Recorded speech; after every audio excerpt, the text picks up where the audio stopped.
कृपया करके चैनल को सब्सक्राइब कीजिए। आकर्षक चेहरा, रहस्यमयी मुस्कान, लंबा चोला, कमर में घंटियों की माला। यह है आर्चीज, त्रिपुरा की छाया में रहने वाला व्यक्ति जो स्वयं रहस्य है। आर्चिस नरम लेकिन गहराई से भरे स्वर में जैसे कोई कविता गा रहा हो कहता है, न मैं अंधकार हूँ न उजाला, न मैं स्त्री न पुरुषों की भाषा।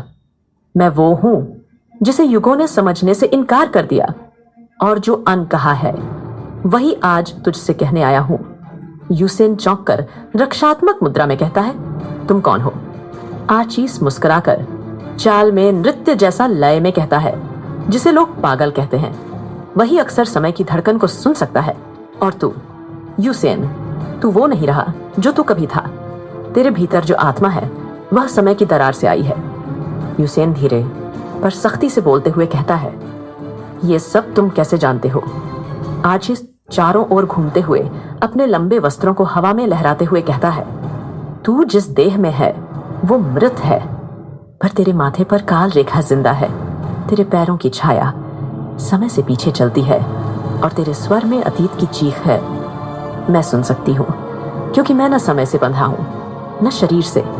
यूसेन घबराकर लेकिन स्पष्टता से पूछता है, किसकी चेतावनी देने आए हो?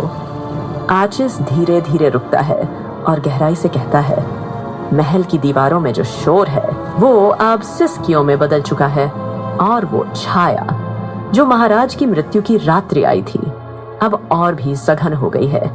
अगर तू सच चाहता है तो उस दरवाजे तक जाना होगा जिसे इतिहास ने बंद कर दिया और दरबार ने मिटा दिया।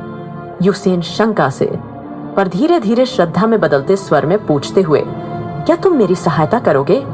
आर्चिस रुकता है, उसकी आंखों में बिजली सी कौंधती है। फिर वो एक पुराने पोटली से एक सांप के निशान वाला ताबीज और एक पत्र निकालता है। आर्चिस धीमे पर गूंजते स्वर में कहता है, नहीं, मैं राह नहीं बनाता, मैं केवल धूल हटाता हूं। सहायता करना मेरा धर्म नहीं, दिशा देना मेरा कर्म है।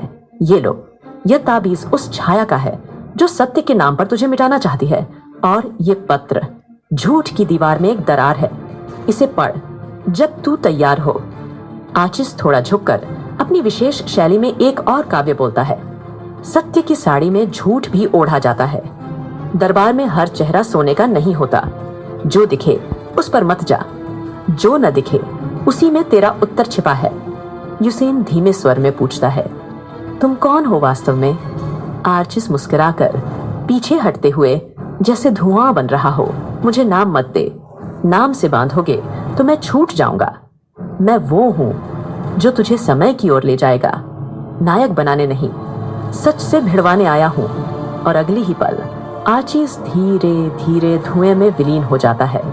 मंदिर में हवा हिलती है और चूड़ियों की हल्की आवाज गूंजती है।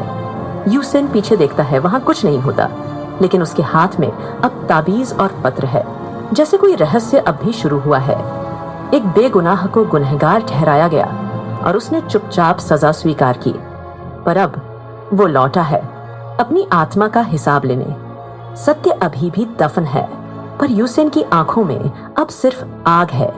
और जब एक रहस्य आर्चिस उसकी राह रोशन करने आता है तो एक ऐसा रहस्य खुलता है जो सम्राट की हत्या से लेकर त्रिपुरा की बुनियाद तक को हिला सकता है। पर सवाल ये है, क्या यूसेन सिर्फ अपना नाम साफ करेगा या साजिश करने वालों का नाम इतिहास से मिटा देगा? अब मेरे पास सिर्फ दो चीजें हैं, एक ताबीज जो मौत की पहचान है और एक पत्र जो झूठ के महल में पहली दरार है।